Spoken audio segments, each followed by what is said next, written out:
नमस्कार, बिहार की बात में आपका स्वागत है। मैं हूं पंकज कुमार। इस खास पेशकश में हम चर्चा करने जा रहे हैं कि आखिरकार हनुमान बागी क्यों हो गए। जी हां, आप सोच रहे होंगे कि हनुमान मैं किसको कह रहा हूं, तो हनुमान चिराग पासवान को कह रहा हूं। चिराग पासवान प्रधानमंत्री मोदी की तारीफ तो करते हैं, लेकिन भारत बंद के समर्थन में उनके कार्यकर्ता सड़कों पर क्यों उतरे हुए हैं। दरअसल जब सरकार की तरफ से इस बात का भरोसा दिलाया गया कि इस तरह की कोई बात नहीं होगी, जो सुप्रीम कोर्ट के ऑर्डर्स थे, कोटा विद इन कोटा, फिर चिराग पासवान को सड़कों पर उतरने की जरूरत क्यों पड़ी। क्या दलित राजनीति के इकलौता हीरो बनना चाहते हैं चिराग पासवान? क्या एनडीए में रह करके बिहार के भीतर दलित के हीरो के तौर पर अपने आप को पेश करना चाह रहे हैं चिराग पासवान? क्या चिराग पासवान को यह लग रहा है कि कोटा विद इन कोटा होता है, मतलब शेड्यूल कास्ट के रिजर्वेशन में भी अगर क्रीमी लेयर लाया जाता है तो इससे दलितों का नुकसान होगा। और इस राजनीति को धार देने के लिए चिराग पासवान एक तरफ तो प्रधानमंत्री मोदी की तारीफ करते हैं, दूसरी तरफ अपने समर्थकों को मैदान में उतार देते हैं। अपने समर्थकों के बीच कहते हैं कि वो भारत बंद का समर्थन करते हैं। आखिरकार क्या चिराग पासवान 5 एमपीज के सहारे जो वर्तमान राजनीति है उसको पूरी तरीके से अपने तरफ मोड़ना चाहते हैं? चिराग पासवान की क्या है मंशा, उनकी क्या है राजनीति? दरअसल हम इसको डिकोड करने की कोशिश करेंगे। हम आपको बताएंगे कि अपने आप को हनुमान कहने वाले बागी क्यों हो गए, अपने आप को हनुमान कहने वाले एनडीए के कई नियम कायदे से अलग चलने की कोशिश क्यों कर रहे हैं।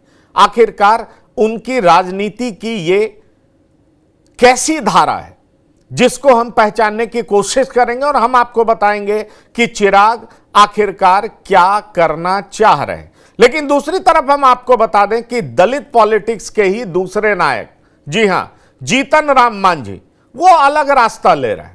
उन्होंने इसका स्वागत किया था। तो सवाल यह उठ रहा है कि बिहार में क्या ये दोनों एक दूसरे के आमने सामने हैं? कई ऐसे सवाल हैं जिनके जवाब हम तलाशने की कोशिश करेंगे, क्योंकि हमारे साथ जुड़ेंगे कुछ मेहमान जिनसे हम आपका परिचय भी कराएंगे। लेकिन आइए पहले सुनाते हैं कि चिराग पासवान क्या कुछ कह रहे हैं, उसके बाद हम आपको सुनाएंगे कि तेजस्वी यादव के क्या बयान हैं, और फिर हम शुरू करेंगे चर्चा। प्रधानमंत्री जी के समक्ष मैंने इन बातों को प्रमुखता से रखा। उनके संज्ञान में अनुसूचित जाति, जनजाति, पिछड़ा वर्ग के लोगों के तमाम चिंताओं को मैंने रखने का काम किया। लगभग पिछले 1.5-2 दिन से लगातार मैं खुद प्रधानमंत्री जी के और प्रधानमंत्री जी का कार्यालय मेरे संपर्क में रहा। उन्होंने इस विषय से जुड़े हुए हर बिंदु पर मुझसे चर्चा करने का उन्होंने काम किया। समय समय पर जो दस्तावेज भी उनको मुहैया कराने की जरूरत पड़ी, पिछले 1.5-2 दिन में मैंने उनको तैयार कर प्रधानमंत्री कार्यालय पीएमओ में भी मैंने भेजने का काम किया, इस विश्वास के साथ कि प्रधानमंत्री जी जब इस विषय की गंभीरता को समझेंगे, और वो समझेंगे निजी क्षेत्र में आरक्षण की व्यवस्था नहीं है, ऐसे में सरकारी क्षेत्र में कोई भी नियुक्ति होती हो, किसी भी तरीके की नियुक्ति होती हो, ऐसे में सरकार को आरक्षण के नियमों का पालन करना चाहिए। इसको लेकर के तो हम लोगों ने लगातार जो है आवाज उठाया। आप ही लोगों ने जब सवाल पूछा था, सुप्रीम कोर्ट का जब ऑर्डर आया था, तो हमने ये साफ तौर पे बोला था, ये संविधान जो हमारा जो बाबा साहब अम्बेडकर ने आरक्षण जो प्रावधान किया है, इसमें क्रीमी लेयर की तो कोई बात ही नहीं होनी चाहिए। ये तो असमानता जो लोगों में रही है, भेदभाव समाज में रहा है, पिछड़ापन जो रहा है, उस आधार पे ये दिया गया कि सबको एक बराबर है हम लोग, उसलिए ये आरक्षण जो है प्रावधान दिया गया। लेकिन मोदी जी के राज में आप देखिएगा, दलितों को बांटा जा रहा है, क्रीमी लेयर की बात की जा रही है। आज देखिएगा जो रिजर्वेशन जो है उसको खत्म किया जा रहा है। एकल पद करके कृषि विभाग में हमने कल भी मुद्दा उठाया, आप लोगों ने भी देखा, 368 पदे हैं, उसको एकल पद कर दिया गया। ना ओबीसी रहेगा, ना एससी रहेगा, ना एसटी रहेगा। तो इसका तो हम लोगों ने सबसे पहले विरोध किया। और आप लोग भी जानते हैं जो लेटरल एंट्री की जो बात हुई, इसको मात्र 2 घंटे के अंदर नोटिफिकेशन के बाद हमने इस इश्यू को उठाया था। तो हम लोग तो चाहते हैं कि लोगों को न्याय मिले, संविधान जो है संविधान बचा रहे, आरक्षण लोगों को मिलता रहे जो बाबा साहब अम्बेडकर ने दिया। लेकिन सत्ता में जो लोग बैठे हैं, मांझी जी, हम मांझी जी से एक सवाल पूछना चाहते हैं। वो कहते हैं कि क्रीमी लेयर को वो लागू कराने के लिए सड़क पर आएंगे। तो मांझी जी, आप क्रीमी लेयर में आते हैं कि नहीं आते हैं? आपका बेटा क्रीमी लेयर में आता है कि नहीं आता है? आपका परिवार क्रीमी लेयर में आता है कि नहीं आता है? तो आंदोलन करने से पहले क्या आप त्याग पत्र देंगे? ये मेरा सवाल है। और चिराग पासवान क्या करना है? उनकी क्या प्रतिक्रिया है मांझी जी की प्रतिक्रिया में? दोनों एक ही गठबंधन में है।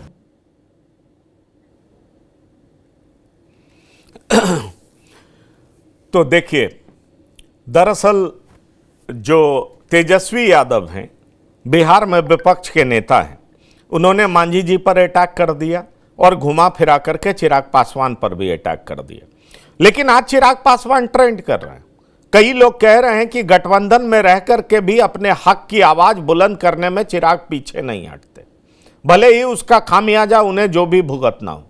यूपीएससी में लेटरल एंट्री की बात हो, चाहे सुप्रीम कोर्ट द्वारा दिए गए फैसले में क्रीमी लेयर की बात हो, दोनों मुद्दों पर चिराग मुखर हैं और साफ तौर पर इसका विरोध कर रहे हैं। ऐसे में सवाल उठता है कि एक तरफ जीतन मांझी सपोर्ट कर रहे हैं, दूसरी तरफ चिराग पासवान अपोज कर रहे हैं। वैसे चिराग पासवान के स्टैंड के साथ सरकार ने सहमति दिखाई है, लेकिन सवाल यह उठता है कि चिराग पासवान सड़कों पर क्यों उतरे, उनके समर्थक सड़कों पर क्यों उतरे। चलिए हम इसको समझने का प्रयास करेंगे। दरअसल चिराग की इस पॉलिटिक्स का मकसद क्या है, चिराग के इस पॉलिटिक्स के मायने क्या है। हमें यह नहीं भूलना चाहिए कि बिहार में दलितों की आबादी तकरीबन 20% है और दलित का एक मुस्त नेता कोई नहीं है। अगर आप कहें तो चिराग पासवान समाज के नेता माने जाते हैं। मांझी समाज का नेता जीतन राम मांझी को माना जाता है। रविदास समाज के नेता की लगातार खोज हो रही है। तो सवाल यह उठता है कि यह चिराग पासवान इस मुद्दे का राग अलाप करके क्या दलितों की 20% आबादी पर पुरजोर पकड़ मजबूत करना चाहते हैं? आखिर क्या चाहते हैं हम समझना चाहेंगे। हम आपको बताएंगे चिराग की पॉलिटिक्स का मतलब क्या है। चिराग किस ओर जा रहे हैं? क्या चिराग और तेजस्वी के बीच में कोई खिचड़ी पक रही है? क्या चिराग पासवान पुराने समय में उनके साथ हुए बर्ताव का बदला एनडीए से ले रहे हैं? क्या करना चाह रहे हैं चिराग पासवान? हम इन तमाम बातों को आपको बताएंगे। हमारे साथ जुड़ रहे हैं कुछ मेहमान जिनसे हम आपका परिचय करा दें। दरअसल हमारे साथ जुड़ चुके हैं वरिष्ठ पत्रकार विनय कुमार, आपका स्वागत है। डॉक्टर संजय कुमार राजनीतिक विश्लेषक हैं, आपका भी बहुत स्वागत है। हमारे साथ विवेकानंद पासवान प्रवक्ता बीजेपी हैं, आपका बहुत स्वागत है। अनुपम पासवान जी प्रवक्ता एलजेपी हैं, आपका बहुत स्वागत है। अनुपम जी, सबसे पहले मैं आपके पास आना चाहूंगा। आप एनडीए के साथ भी हैं और भारत बंद के का समर्थन भी कर रहे हैं। इस राजनीति का मतलब क्या है, जरा आप बताएं। देखिए, इस राजनीति का कोई मतलब नहीं है। ये कहीं से कोई ये खिचड़ी नहीं पक रही है। और बात है कि हम लोग की पार्टी जो रही है, हमारे नेता की जो सोच रही है, वो हमेशा से शोषितों और वंचितों की आवाज के लिए वो प्रतिबद्ध रहे हैं, उनकी हक और लड़ाई के लिए प्रतिबद्ध रहे हैं। और इसी क्रम में हमारे नेता भी काम कर रहे हैं। और लोक जनशक्ति पार्टी रामविलास का ये मकसद है कि जहां पे भी दलितों और वंचितों की आवाज को दबाई जाए, वहां लोक जनशक्ति पार्टी नहीं, दबा कौन रहा अनुपम जी? बीजेपी दबा रही है? खुल करके बोलिए, क्या बीजेपी दबा रही है? ये तो भारतीय जनता पार्टी का नहीं ना फैसला है, ये तो सुप्रीम कोर्ट का फैसला है। तो सुप्रीम कोर्ट के फैसले पर देखिए, एक बार SC/ST एक्ट में भी ऐसा ही हुआ था, सुप्रीम कोर्ट का फैसला आया था।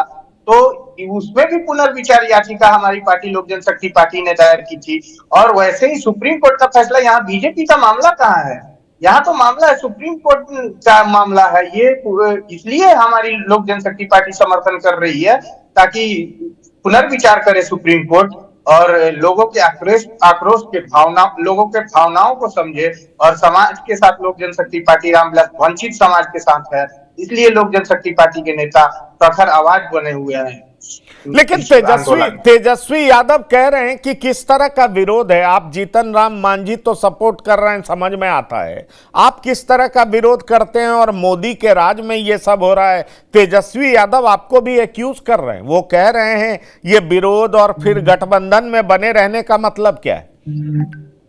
देखिए, हमने क्या बोला? हमने भारतीय जनता पार्टी का कहाँ इसमें जिक्र किया? पार्टी कहाँ कर रही है कुछ? ये तो सुप्रीम कोर्ट का मामला है, सुप्रीम कोर्ट इस पे पुनर्विचार करे। इसके लिए पार्टी, देखिए, भावनाओं का सम्मान करना चाहिए। अगर एक वंचित वर्ग, एक शोषित वर्ग, पूरा ये शोषित वर्ग इस ये जो आया है इस वर्गीकरण, इसके खिलाफ अगर आंदोलन कर रहा है तो उनकी भावनाओं का सम्मान करना चाहिए। और उसी भावनाओं के सम्मान के साथ लोक जनशक्ति पार्टी शुरू से, हमारे नेता की भी सोच यही रही है। हमारे पार्टी के संस्थापक स्वर्गीय श्रद्धेय श्री रामविलास पासवान जी हमेशा यही चाहते थे कि वंचित वर्ग को कैसे आगे लाया जाए, वंचित वर्ग और शोषित वर्ग के लिए काम कैसे किया जाए। तो इसी क्रम में हमारे नेता इनकी आवाज बन रहे हैं ना। नहीं, पर एक बात यह है अनुपम जी, मैं आपसे पूछना चाहूंगा, जरा इसको आप एक्सप्लेन करें अगर आप समझा पाए तो, कि शेड्यूल कास्ट में तो कई सारी जातियां हैं, कुछ जातियों का उत्थान आरक्षण से तो हो रहा है। यही तो जीतन राम मांझी ने कहा है कि हमारी जाति का 5-7% लोग भी लाभान्वित नहीं हो पाए हैं, जबकि अन्य जाति के लोग 50%, 60%, उनकी संख्या बहुत ज़्यादा है। हमारी जाति के लोग इस आरक्षण का लाभ ले नहीं पाते हैं और आरक्षण दलित के नाम पर सबको मिल रहा है। तो सवाल उठता है कि दलितों में भी जो दलित पिछड़े हुए हैं, जिनको अभी तक इसका लाभ नहीं मिल रहा है, उनको अगर लाभ पहुंचाया जाए तो उससे आपको आपत्ति क्या है, क्या दिक्कत है? क्योंकि दलितों का आरक्षण तो छीना नहीं जा रहा है। सुप्रीम कोर्ट ने भी तो यही कहा है कि दलित में ऐसी तमाम जातियां हैं जिसमें कुछ जातियां प्रोग्रेस कर चुकी हैं और काफी संख्या में वो एग्जाम्स में चुनी जाती हैं, उनको लाभ मिलता है। लेकिन कई सारी उपजातियां ऐसी हैं जो लाभ से वंचित रह गई हैं, उनको ऊपर लाना जरूरी है। और यही बात जीतन राम मांझी भी कहते हैं। तो क्या आपको लगता है कि पासवान जाति, जो कि दलित में काफी ताकतवर भी है, पॉलिटिकली भी, और आप कह लीजिए आरक्षण का लाभ भी लेता है, क्या आपको लग रहा है कि दलितों में पासवान की हकमारी हो जाएगी, इसलिए आप लोग अपने आवाज को बुलंद कर रहे हैं? बिल्कुल नहीं। देखिए पंकज सर, बात ऐसा है कि जो आरक्षण दिया गया है उसका आधार अनटचेबिलिटी है। संविधान में वैसे जातियों को शेड्यूल किया गया जिसके साथ छुआछूत और भेदभाव होता था, तो इसलिए आरक्षण का प्रावधान बना। इसमें कहीं वर्गीकरण का सवाल ही नहीं होता है। आज भी एक दलित आईएएस को घोड़ी चढ़ने के लिए सुरक्षा मांगनी पड़ती है, ये चिंता का विषय हो जाता है हमारी पार्टी के लिए। आज भी आप देखेंगे कि आजादी के इतने वर्षों बाद भी एक पूर्व मुख्यमंत्री अगर मंदिर जाते हैं तो उस मंदिर को गंगा जल से धुलवाया जाता है। तो आरक्षण का आधार ही भेदभाव है, आरक्षण का आधार कहीं से वर्गीकरण नहीं है। संविधान में बाबा साहब ने आरक्षण इसलिए दिया कि इन जातियों के साथ भेदभाव होती थी, तो इसका आधार अनटचेबिलिटी है, इसमें वर्गीकरण का कहीं से सवाल नहीं है। इसलिए लोक जनशक्ति पार्टी इसका पुरजोर विरोध करती है वर्गीकरण का, और कोर्ट से यह आग्रह करती है सुप्रीम कोर्ट से कि इस पर पुनर्विचार करें। विवेकानंद जी, क्या आप सहमत हैं जो कह रहे हैं अनुपम जी? और अगर आप सहमत हैं तो एक गंभीर आरोप है, 10 साल से ज्यादा सरकार आप चला रहे हैं, 15वें साल में, मतलब 11वें साल में हैं आप, और अभी भी अनटचेबिलिटी प्रिविलेंट है। क्या अनटचेबिलिटी वैसे लोगों के साथ भी है जो कि आईएएस हैं, पूर्व मुख्यमंत्री हैं, उनको भी लोग छूने से क्या कतराते हैं और इसलिए इनको आरक्षण की जरूरत है? क्या आपको नहीं लगता कि चिराग आपके साथ रहकर भी, चूंकि इनके पास 5 सांसद हैं, और ये अभी इंपॉर्टेंट भूमिका में है, इसलिए अब आपके साथ रहकर भी पुरजोर आपका विरोध कर रहे हैं। लेटरल एंट्री का इन्होंने विरोध किया, आरक्षण में क्रीमी लेयर का इन्होंने जोरदार विरोध किया, और अब ये विरोध करते करते सड़कों पर भी उतर आए हैं। क्या कहना चाहेंगे, ये किस तरह का साथ है आपका और इनका? देखिए पंकज जी, चिराग जी हनुमान मोदी जी के हैं और आगे भी रहेंगे। चिराग जी आज भी उनका स्टेटमेंट आया है, लेटरल एंट्री का में जो प्रधानमंत्री जी विज्ञापन जो रद्द किए हैं, इसको स्वागत किए हैं चिराग जी। कहाँ से भेदभाव है, कहाँ से मतभेद है? ये जो अफवाह का आंधी है ना, अफवाह जो विपक्ष द्वारा फैलाया जा रहा है ना, वो आंधी से तेज चल रहा है। आप लेटरल एंट्री की बात कर रहे थे कि किसके सरकार में आए? वीरप्पा मोइली की अध्यक्षता में मनमोहन जी के सरकार में आए। इसमें भाजपा कहाँ कुछ है? वो ने आरक्षण, लेटरल एंट्री में आरक्षण खत्म कर दिया था। तो ये सब विपक्षों का साजिश है। और जहां तक आप समर्थन की बात करते हैं, तो हम तो कहीं नहीं देख रहे हैं रोड पर जरा एलजेपी रामविलास का कोई बैनर तले या कोई झंडा तले या कोई कार्यकर्ता आज बंद कर रहे हैं। ये सब विपक्ष का मनगठन अफवाह है जो आंधी से तेज चला रहा है, और उसमें आप लोग भी सहयोग कर रहे हैं। हम लोग भी सहयोग करते हैं। चलिए, धन्यवाद, आपने हम लोगों की भूमिका को भी सराह दिया है। तो उसके रामविलास पासवान आज भी प्रधानमंत्री के नहीं वो सारी वो तो हम कह रहे हैं प्रधानमंत्री का आदर करते हैं, लेकिन दूसरी तरफ भारत के यशस्वी प्रधानमंत्री आदरणीय नरेंद्र मोदी जी का स्टेटमेंट आ गया है जो आरक्षण में कोई छेड़छाड़ नहीं किया जाएगा। प्रधानमंत्री आदरणीय नरेंद्र मोदी जी समाज में अंतिम पंक्ति में बैठे लोगों का चिंता करते हैं। वो जब भी चिंता करेंगे एससी एसटी ओबीसी की हित की बात करेंगे, अहित की बात नहीं करेंगे। पंकज जी, ये दृढ़ संकल्प है। अब एक बयान जीतन राम मांझी का सुना देता हूं, और मुझे लगता है विनय कुमार जी और डॉक्टर संजय कुमार जी आपका कमेंट्स चाहूंगा, और उसके बाद फिर ये पॉलिटिक्स क्या है उस पर भी हम आगे बढ़ेंगे। बयान ये है, आपको मालूम होगा कि बिहार के एक और राजनीतिज्ञ हैं, दलित नेता हैं जीतन राम मांझी, और राजस्थान से हैं किरोड़ी लाल मीणा। दोनों ने भारत बंद का विरोध किया है, समर्थन नहीं किया है। एलजेपी रामविलास के मुखिया चिराग पासवान ने समर्थन किया है। फिर से मैं दोहरा दे रहा हूं, विवेकानंद पासवान जी।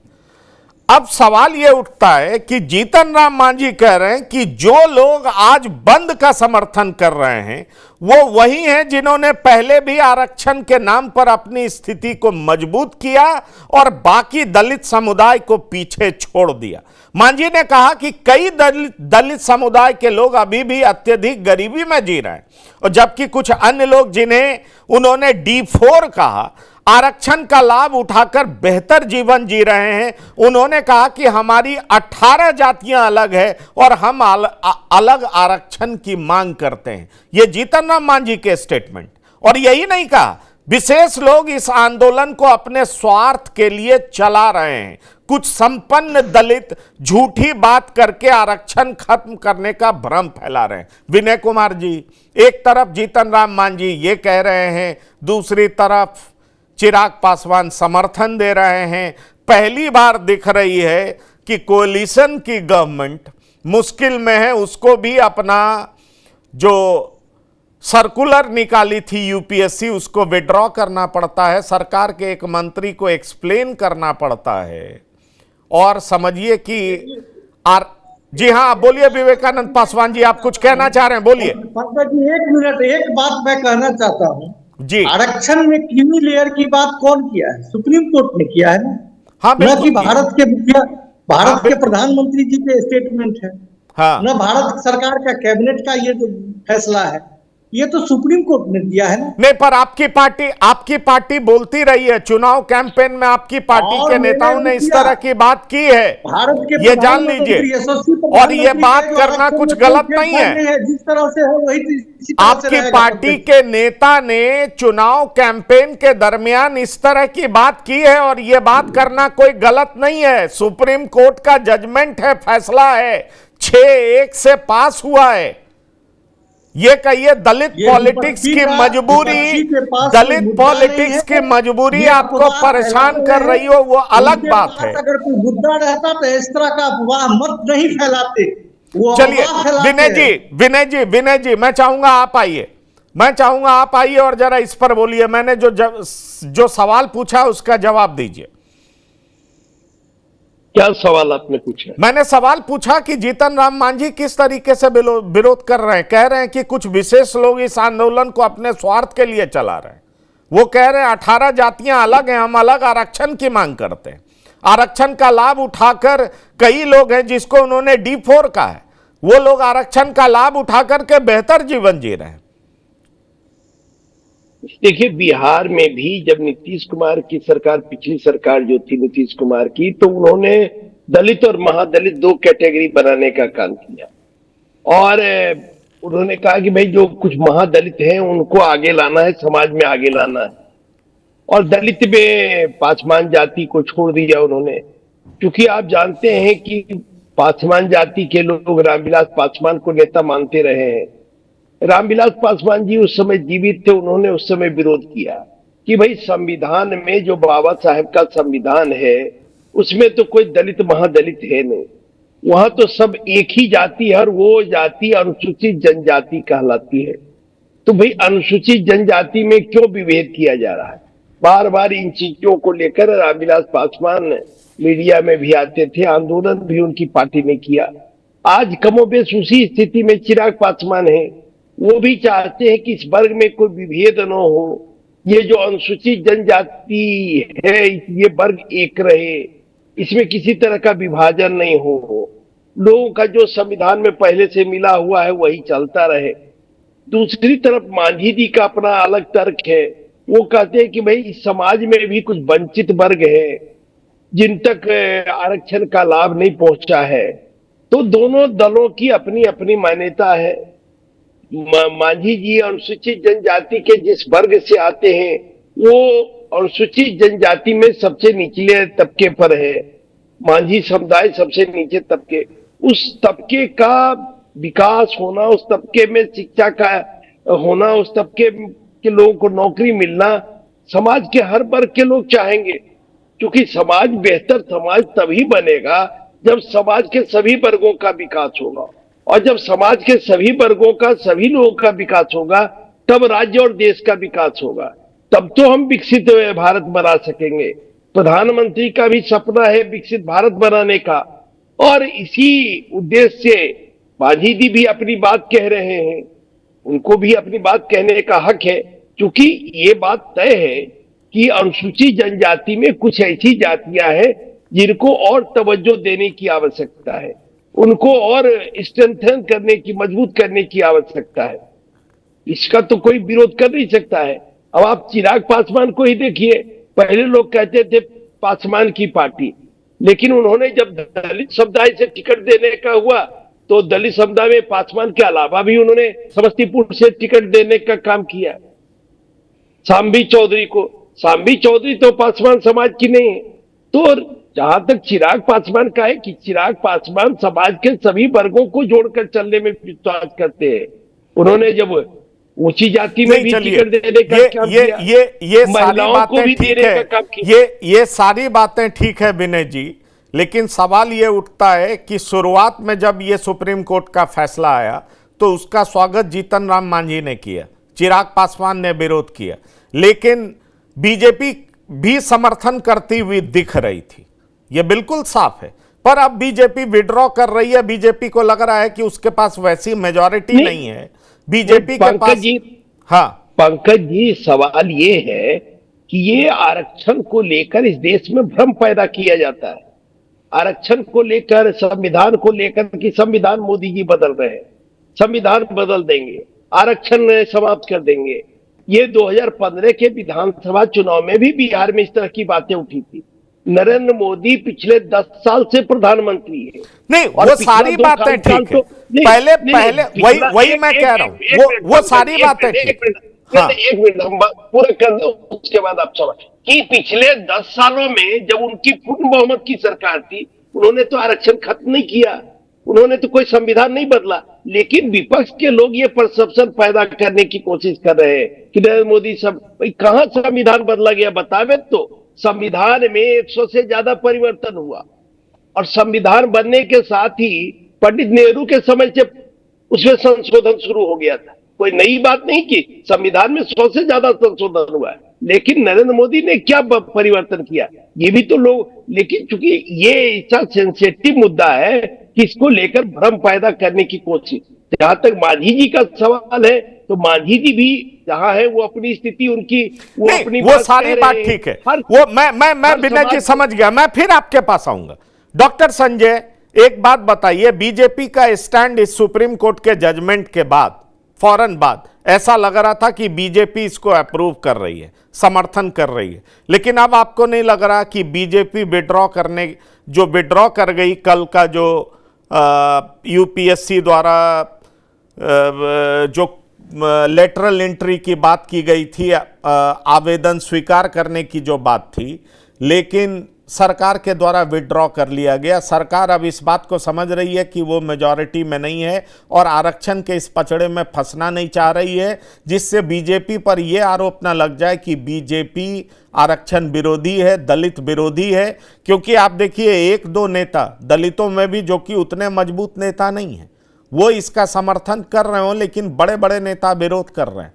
आप देख लीजिए, मायावती खुल करके विरोध कर रही है, आप देख लीजिए चिराग पासवान विरोध कर रहे हैं, हनुमान बेनीवाल विरोध कर रहे हैं, कांग्रेस विरोध कर रही है, आरजेडी विरोध कर रही है। ऐसे में सवाल उठता है कि बीजेपी को भी लग रहा है कि इस पचड़े में फंसने की कोई जरूरत नहीं है, बेहतर हो कि ये जैसा है उसको वैसे ही छोड़ दिया जाए। नहीं, देखिए, दोनों दो चीजें हैं। जो लेटरल एंट्री की बात आप कर रहे हैं, लेटरल एंट्री एक अलग मामला है। उसमें था क्या, वो तो पंडित जवाहरलाल नेहरू के समय से ही ये प्रक्रिया चल रही है और जो उस क्षेत्र के विशेषज्ञ होते थे, जिनका 15 साल का, 20 साल का, 25 साल का अनुभव होता था, वो बिना यूपीएससी की परीक्षा दिए हुए सीधे वो ज्वाइंट सेक्रेटरी के तौर पर, निदेशक के तौर पर, उप निदेशक के तौर पर केंद्रीय सचिवालय में उनकी नियुक्ति होती थी, क्योंकि उनका एक्सपर्टाइज होता था। जो यहाँ पर सवाल उठाया गया, चाहे वो विपक्ष के द्वारा सवाल उठाया गया या जो इनके जो एनडीए के पार्टनर थे उनके द्वारा भी सवाल उठाया गया कि ठीक है, उस समय तो 1-2 बहालियां होती थी, इसको लेकर के कोई सवाल नहीं उठाता था। इस बार आप 45 लोगों को अपॉइंट कर रहे हैं, 10 ये अपॉइंट कर रहे हैं ज्वाइंट सेक्रेटरी के, और 35 जो है वो डायरेक्टर और जो उप निदेशक हैं उनको डिप्टी डायरेक्टर के तौर पर। वहां पर सवाल उठाया गया कि जब 45 नियुक्तियां हो रही है, इसमें आरक्षण का प्रोविजन कहाँ है।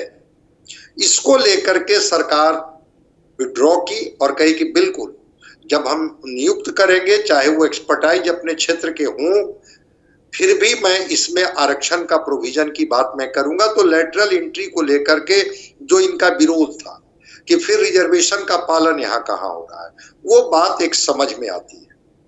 जहां तक सुप्रीम कोर्ट के फैसले का बात है, ये अलग मसला है।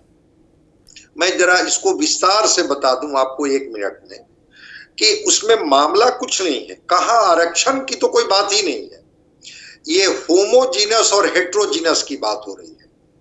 1263 दलित जातियां हैं इस देश में, शेड्यूल कास्ट अलग है, शेड्यूल ट्राइब्स अलग है।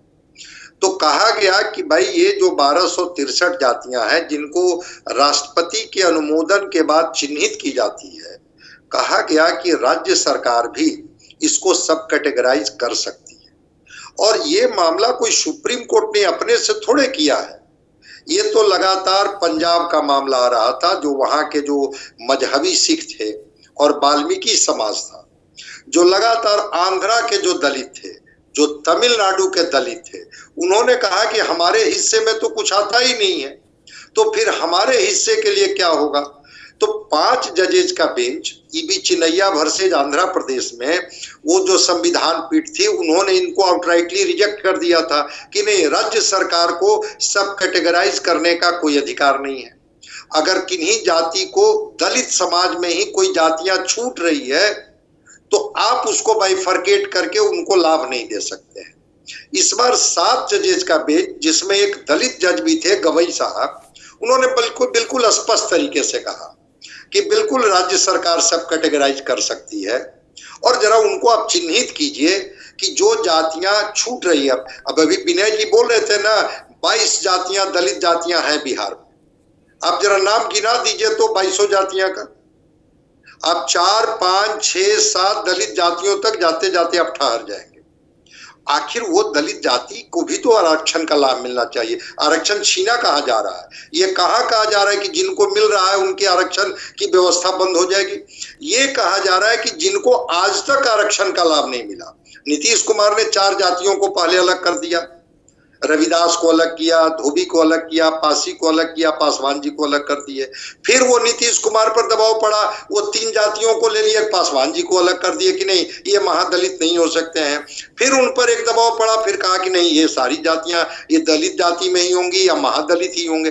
भाई, आपको मैं कह रहा हूं कि जो लोग आपके समाज के ही छूट गए हैं, सुप्रीम कोर्ट का जजमेंट पढ़िए ना, 300 पेज का जजमेंट है, और उस जजमेंट में उन्होंने यही कहा कि राज्य सरकार ईमानदारी पूर्वक जरा उन जातियों को तो देखे। यहां तक भी उसने कहा कि अगर कोई राज्य की सरकार कोई जाति, दलित जाति, उनका वोट बैंक के तौर पर है और उसको वो विशेष तौर पर फायदा पहुंचाएगी, तो इसके लिए जुडिशियल रिव्यू में कोई व्यक्ति आ सकता है। मतलब आप कोर्ट के सामने अपनी दलील पेश कर सकते हैं कि इसी जाति को ही लाभ क्यों, इनको क्यों नहीं। तो जब आप ही के समाज की बात हो रही है कि जो छूट गए हैं, अंबेडकर साहब ने क्या कहा था? अंबेडकर साहब ने भी तो यही कहा था कि आरक्षण के जरिए अधिक से अधिक लोगों के जीवन स्तर को उठाने की बात तो कही थी अंबेडकर साहब ने। अंबेडकर साहब ने तो ये नहीं कहा था कि उस समाज की कुछ जातियों को लाभ मिले और कुछ छूट जाए। और ये आधार जो बनाया गया वो इंदिरा सहनी केस का बनाया गया कि जब ओबीसी में क्रीमी लेयर कोई अलग की बात नहीं की गई, कहा गया कि जिनकी आमदनी 8 लाख से ऊपर हो गई है, माना जाए कि अब वो अपने पैरों पर आगे बढ़ सकते हैं। लेकिन वैसे लोग जो बिल्कुल छूट गए हैं, वैसे लोगों के लिए कोई प्रोविजन तो बनाया जाएगा। तो इसके लिए जब उन्होंने कहा तो सुप्रीम कोर्ट के 7 जज ने, एक जज तो बेला त्रिवेदी सहमत नहीं थी, लेकिन 6 जज जिसमें चीफ जस्टिस भी थे, उन्होंने कहा कि हाँ, राज्य सरकार सब कैटेगराइज करके। नहीं, बिल्कुल, ये आपने बहुत अच्छे तरीके से क्लियर कर दिया। अब मेरा अगला सवाल आपसे, फिर मैं आऊंगा, दोनों प्रवक्ता हमारे साथ मौजूद हैं। चिराग भारत बंद का समर्थन क्यों कर रहे हैं? इसमें आप क्या पॉलिटिक्स देखते हैं डॉक्टर संजय? नहीं, देखिए, पॉलिटिक्स है कि चिराग पासवान जी का स्टैंड ये है कि दलित जातियों को बांटने की कोशिश हो रही है। मैं कहता हूं कि दलित जातियों को बांटने की कोशिश नहीं हो रही है और न किसी के आरक्षण छीनने की बात हो रही है। बात हो रही है कि वहां पर जिनको अभी तक रिजर्वेशन का लाभ नहीं मिला, अभी तक जहां विकास की रोशनी नहीं पहुंची, उन लोगों को भी राज्य सरकार चाहे तो जमीनी सर्वे करा करके उन तक लाभ पहुंचाए। इसकी बात सुप्रीम कोर्ट कर रही है। अब चिराग पासवान जी करें कि नहीं, इसके बहाने दलितों को बांटने की कोशिश की जा रही है। इसमें बंटवारे जैसी बात तो मुझे समझ में नहीं आती है कि बंटवारे जैसी कोई, आप ही का 5 भाई आप हैं, एक भाई किन्हीं कारणों से पिछड़ गया या उस तक लाभ नहीं पहुंचा। अगर कहा जा रहा है कि भाई 4 भाई के हिस्से में कोई बंटवारा नहीं होगा, लेकिन 5वां भाई क्यों लगातार छूटते जा रहा है, वहां तक भी थोड़ा विकास की रोशनी चली जाए, इसमें बंटवारे जैसी कोई बात तो हमें समझ में नहीं आती है।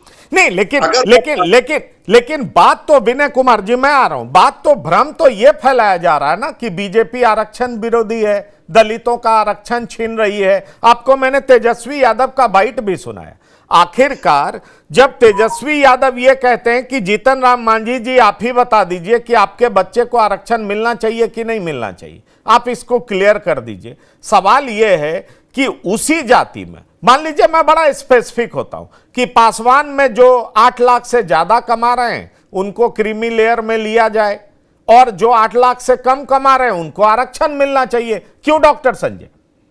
बात यही है ना, कोई जाति को अलग करने की बात तो है नहीं, क्रीमी लेयर का मसला तो यही है। लेकिन जिस तरीके से विपक्ष और खास तौर पर सत्ताधारी दल में भी चिराग पासवान की पार्टी जिस तरीके से इसका विरोध कर रही है, उससे तो एक बात बहुत साफ समझ में आ रहा है कि अब बीजेपी चूंकि उसके पास मेजॉरिटी नहीं है और जिस तरह का कैंपेन चुनाव में चलाया गया है, बीजेपी अब डिफेंसिव है। मायावती भी समर्थन कर रही है, चिराग भी समर्थन कर रहा है। मैं कह रहा हूं कि लेटरल एंट्री के सवाल पर चिराग जी का विरोध हो, तेजस्वी जी का विरोध हो या किसी भी ओबीसी समाज के नेता का विरोध हो, मैं उनके साथ हूं कि हाँ, उनके सवाल मौजूद हैं कि आखिर लेटरल एंट्री के माध्यम से जब 45 लोगों को नियुक्त किया जा रहा है बिना यूपीएससी की परीक्षा में, तो उसमें रिजर्वेशन का प्रोविजन क्यों नहीं? वो सवाल के साथ मैं हूं। लेकिन मैं तो कह रहा हूं कि यहाँ तो दलित समाज के लोग ही पिटीशन डाल रहे हैं। 2005 से ये प्रक्रिया चल रही है। ये मजहबी सिख और वाल्मीकि समाज, ये पंजाब के दलित समाज ही हैं। आपको मैंने पिछले बार डिबेट में बताया था कि यहाँ तमिलनाडु में ओबीसी को 3 वर्ग में बांटा गया। ओबीसी को ओबीसी, ईबीसी और एमबीसी में बांटा गया। तो क्यों 3 वर्गों में बांटा गया? कोई बहुत पिछड़ गया है, कोई उससे भी ज्यादा पिछड़ा हुआ है। लेकिन अगर ये सुप्रीम कोर्ट, इसमें बीजेपी कहाँ आ गई? अगर सुप्रीम कोर्ट के 7 जजेस संविधान पीठ ने 300 पेज के अपना रिमार्क्स दिया है, करना नहीं करना ये राज्य सरकार का काम है। आप मत कीजिए, छोड़ दीजिए उनको, जहां वो पड़े हुए हैं वहीं रहने दीजिए। मांझी जी पर सवाल उठा लीजिए, चिराग जी पर सवाल उठा लीजिए और उन लोगों को छोड़ दीजिए कि आप जिस हालत में आजादी के पहले थे आज भी उसी हालत में रहिए, वो अलग पार्ट है। सुप्रीम कोर्ट ने तो एक रिमार्क्स दिया कि हाँ, उन लोगों का ठीक है, ठीक है। मैं विवेकानंद जी आपके पास आना चाहूंगा। क्यों आपको लग रहा है कि आपके पास 240 एमपी हैं और इसलिए अब आप दबाव में हैं? चिराग पासवान से भी दबाव में हैं, उन तमाम घटक दलों से दबाव में हैं जो आपका समर्थन कर रहे हैं। आप सिर्फ ये मैसेज देने की कोशिश करते हैं कि ये सरकार कोई दबाव में नहीं है, लेकिन दबाव में तो है। बिल्कुल सही आप बोले पंकज जी, सरकार कोई दबाव में नहीं है। 240 सीट लाके भाजपा सबसे बड़ी पार्टी है और 99 सीट वाली पार्टी क्या दावा करेगी भाजपा के साथ? इसीलिए कोई दबाव में नहीं है और एनडीए एक साथ है। चिराग जी है, ठीक है, सुप्रीम कोर्ट के फैसला से वो मतभेद उनका हो सकता है, लेकिन सरकार से उनका कोई मतभेद नहीं है। सब हम लोग साथ हैं।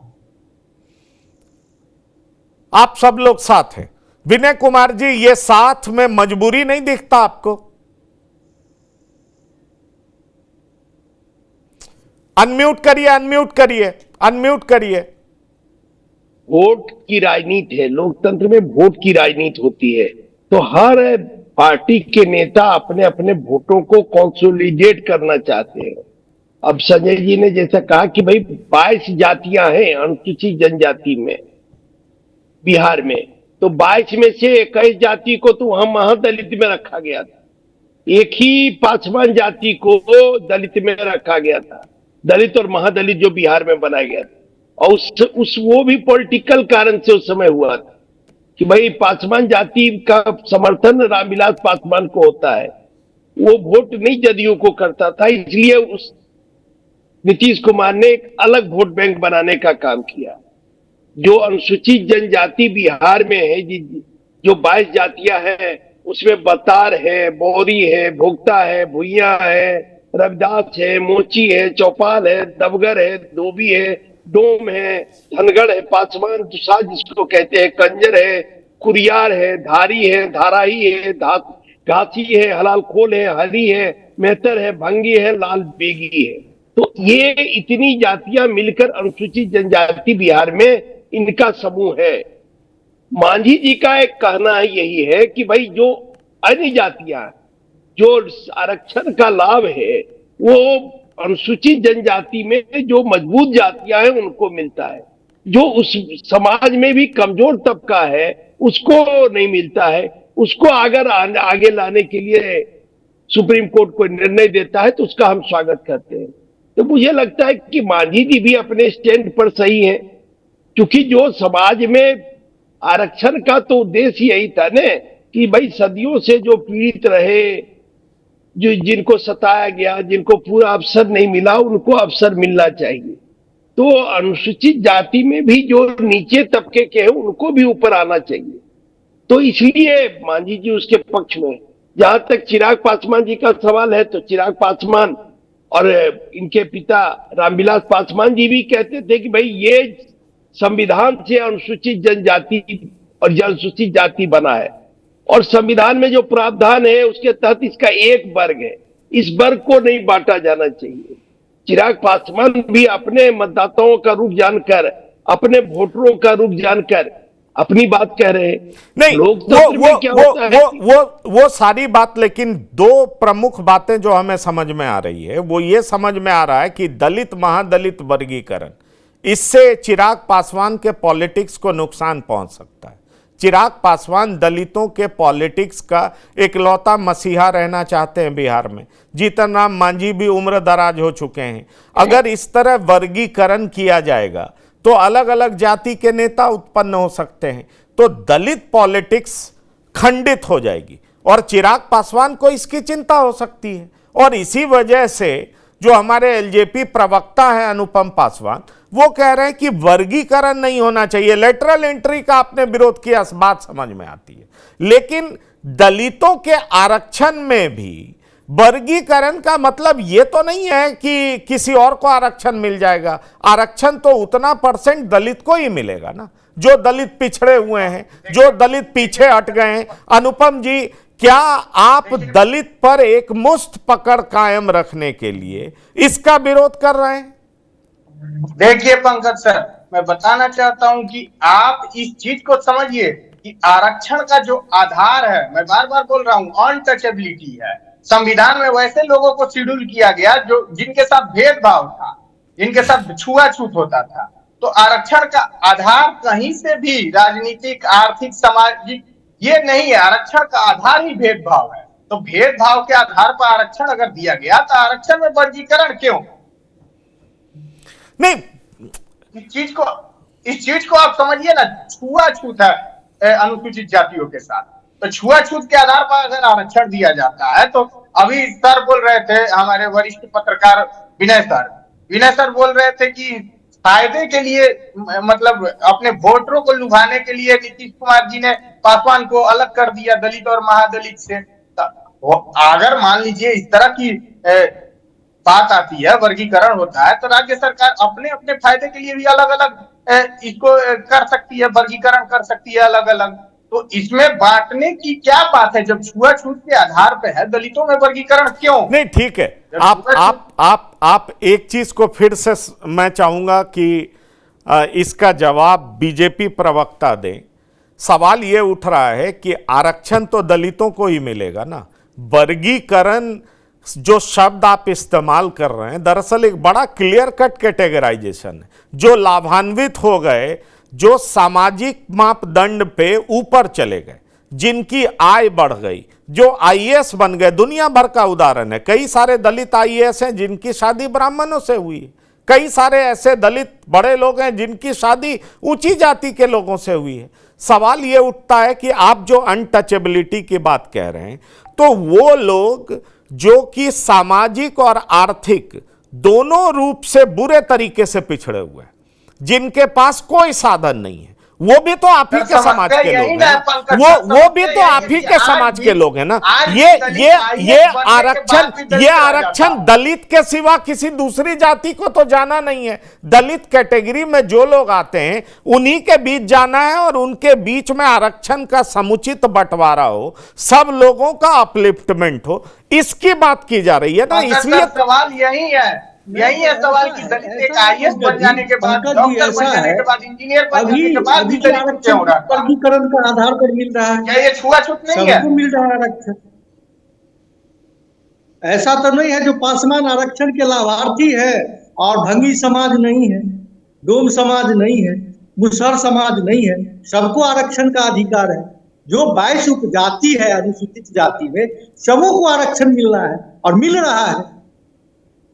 इसमें वर्गीकरण की कहाँ बात है? सुन लीजिए, ठीक है, विनय संख्या विनय जी बढ़ गया, बीजेपी आधार प्रवक्ता पासवान बोल रहे थोड़ा हैं। ज्यादा आ विनय जी गया। बीजेपी यूपी प्रवक्ता में बोल रहे आदिवासी समाज हैं। ज्यादा विनय लाभार्थी जी बीजेपी प्रवक्ता बोल रहे हैं। इनके नेता ही चुनाव कैंपेन के दरमियान क्या क्या बोल रहे थे इसको लेकर के, और निश्चित तौर पर अब बीजेपी का स्टैंड साफ नजर आ रहा है।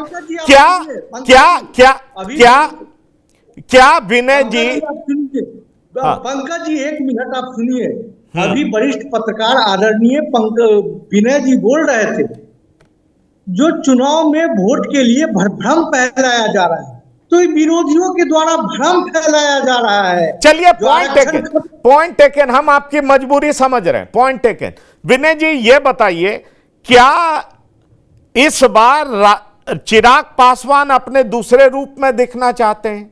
वो नहीं चाहते हैं कि उनके समर्थन को टेकन फॉर ग्रांटेड लेना चाहिए, जिस तरीके से जेडीयू को टेकन फॉर ग्रांटेड नहीं लिया जाता है। इसलिए 5 एमपी वाली पार्टी बीच बीच में विरोध करके अपना दबदबा कायम रखना चाहती है और बताना चाहती है कि चिराग पासवान की भी एक पार्टी है, चिराग पासवान भी एक नेता हैं। जिस तरीके से कि जेडीयू के तरफ से बार बार यह दबाव रहता है, उसी तरीके से चिराग पासवान भी एनडीए सरकार में अपना दबदबा कायम रखना चाहते हैं। क्या आपको यह दिखाई पड़ रहा है?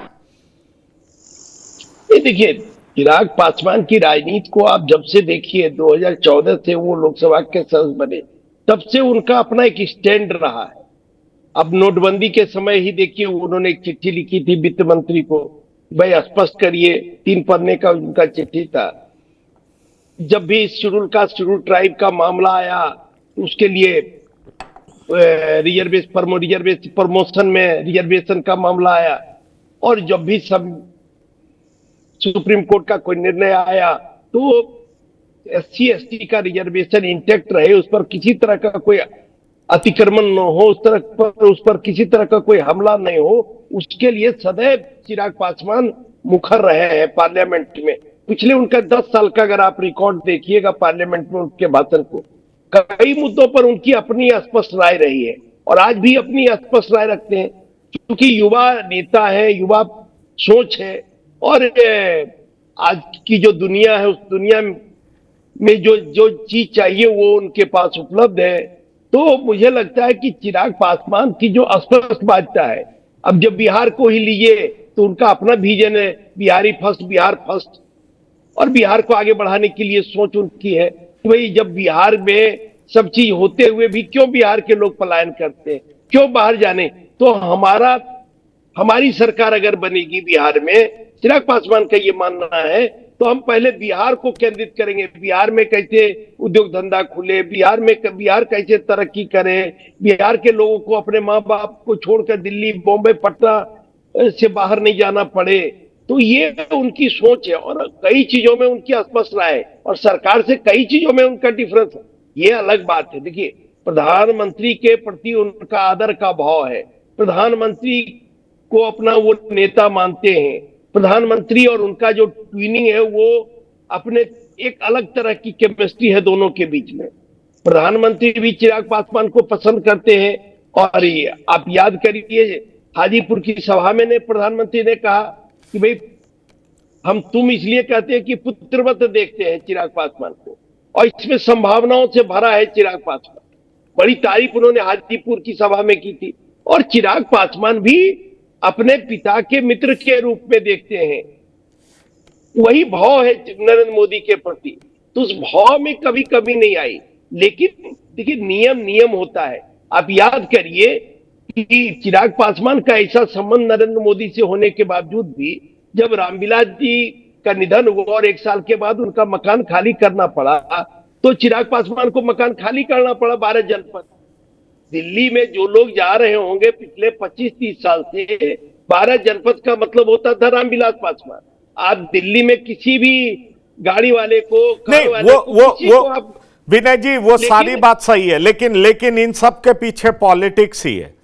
नहीं, आप वो सारी बातें सही है, हाँ, लेकिन इस चीज के बीच में एक लॉजिक तो है ना, और लॉजिक ये है कि कोर्ट जाने वाले लोग भी तो दलित ही है ना डॉक्टर जी।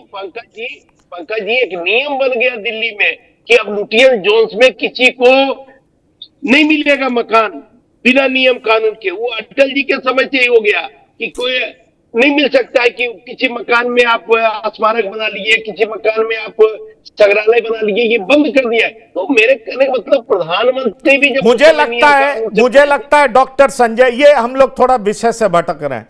मुझे लगता है डॉक्टर संजय कि बीजेपी सुप्रीम कोर्ट के फैसले को जनता के बीच बताने में असमर्थ रही है, और इसी का परिणाम है कि बीजेपी डिफेंसिव दिख रही है। प्रधानमंत्री की अध्यक्षता में इस बात को कहा जा रहा है और बार बार कहा जा रहा है कि एससी और एसटी आरक्षण पर सुप्रीम कोर्ट के फैसले के विरोध में शांतिपूर्ण तरीके से भारत बंद के फैसले का मैं और मेरी पार्टी ये जो कह रहे हैं समर्थन करती है। ये चिराग पासवान ने ट्वीट करके कहा है, और लेकिन प्रधानमंत्री द्वारा भी ये साफ दिख रहा है क्योंकि विगत दिनों प्रधानमंत्री की अध्यक्षता में यह फैसला किया गया कि भीमराव अंबेडकर जी ने आरक्षण के प्रावधान रखे थे, ठीक वैसे ही रहेगा। अब बीजेपी बिल्कुल इसमें छेड़छाड़ नहीं चाहती है, क्योंकि दलित के बड़े चेहरे सड़क पर हैं, और जिस तरीके से कई राज्यों में भारत बंद जोर पकड़ रहा है, लग रहा है कि बीजेपी इस बात को समझ रही है कि बीजेपी अगर इसमें छेड़छाड़ करेगी, भले ही वो दलितों के लिए करे, तो उसको लेनी का देनी पड़ सकता है। इसलिए बीजेपी डिफेंसिव है, क्योंकि दलित के सबसे बड़े चेहरे, अगर हम मायावती का नाम लें, वो भी विरोध कर रही हैं, चिराग पासवान भी विरोध कर रहे हैं, हनुमान बेनीवाल, माफ करिएगा, विरोध नहीं, समर्थन कर रहे हैं, मायावती भी समर्थन कर रही हैं, हनुमान बेनीवाल भी समर्थन कर रहे हैं, तमाम सियासी पार्टियां समर्थन कर रही हैं। इसलिए बीजेपी को लग रहा है कि इस पचड़े में पड़ने की जरूरत नहीं है, और इस पॉलिटिक्स के जरिए चिराग पासवान ये साबित करना चाह रहे हैं कि हमारे समर्थन से तुम्हारी सरकार चल रही। इस बार हमें टेकन फॉर ग्रांटेड मत लो, हम जो चाहेंगे वही करवाएंगे, क्योंकि अगर बिहार में जेडीयू इंपॉर्टेंट है तो हम भी इंपॉर्टेंट। नहीं, बिल्कुल आप ठीक कह रहे हैं कि बीजेपी डिफेंसिव है और डिफेंसिव रहेगी भी। मैं आपको बता दूं कि 23 पिटीशन सुप्रीम कोर्ट में डाला गया था, और 23 पिटीशन जो डाला गया था वो दलित समाज के द्वारा ही डाला गया था।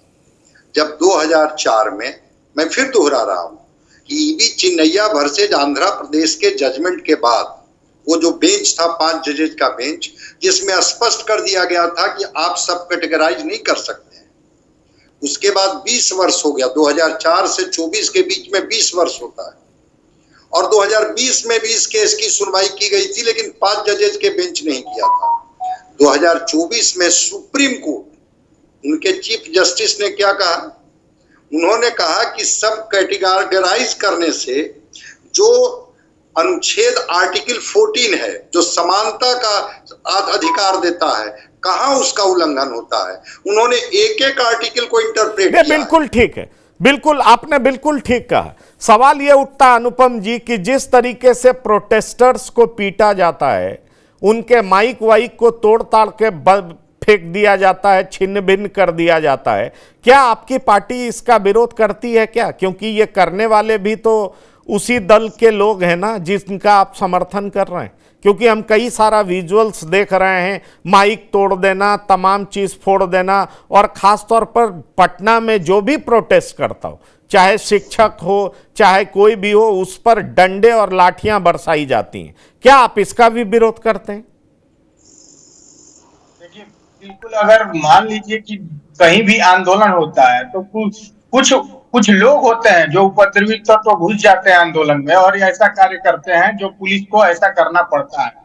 तो जो शांतिपूर्ण तरीके से आंदोलन कर रहे हैं उनका हमारी पार्टी और हमारे नेता पूरी तरह से समर्थन कर रहे हैं, लेकिन जो लोग इसमें गलतियां कर रहे हैं, जो लोग कानून तोड़ रहे हैं, उनके प्रति कानून सख्त है और हम लोग उसका विरोध करते हैं जो इस तरह का गलत कार्य कर रहे हैं उनका। चलिए, तो आप प्रधानमंत्री जी का समर्थन कर रहे हैं, आप सुप्रीम कोर्ट के जजमेंट का विरोध कर रहे हैं, सुप्रीम कोर्ट ने जो टिप्पणी की है उसका विरोध कर रहे हैं। आप बिल्कुल साफ कह रहे हैं कि वर्गीकरण नहीं होना चाहिए। प्रधानमंत्री बिल्कुल साफ कह रहे हैं वर्गीकरण नहीं होना चाहिए, क्योंकि यहाँ ये भी तो तर्क बार बार हो रहा है आरक्षण पे ही। नहीं तो विवेकानंद जी प्रवक्ता बीजेपी, आप जीतन राम मांझी को कैसे समझाइएगा? जीतन राम मांझी जी अपने समाज की बात करते हैं। जीतन राम मांझी को ये होना बुझना चाहिए, अगर रिजर्वेशन सीट से नहीं वो लड़ते तो आज भारत के केंद्रीय मंत्री नहीं रहते। उनको रिजर्वेशन का लाभ मिला है, ऐसा नहीं है जो उनको लाभ नहीं मिला है। जीतन राम जी के लड़के आज मंत्री है तो कहीं ना कहीं रिजर्वेशन का दिन है। तो जीतन राम मांझी तो रिजर्वेशन से कहाँ उनका मतभेद है। हाँ, अपनी समाज की बात करते हैं, जो मेरा समाज पिछड़ा है उसको आगे आना चाहिए। चलिए, तो बिहार की बात में इतना ही। अनुपम जी आपका, विवेकानंद जी आपका, विनय कुमार जी आपका, डॉक्टर संजय कुमार आपका इस प्रोग्राम में शिरकत करने के लिए बहुत बहुत धन्यवाद और शुक्रिया। तो बिहार की बात में इतना ही। ताज़ा तरीन खबरों के लिए आप लगातार देखते रहिए TV9। धन्यवाद, नमस्कार।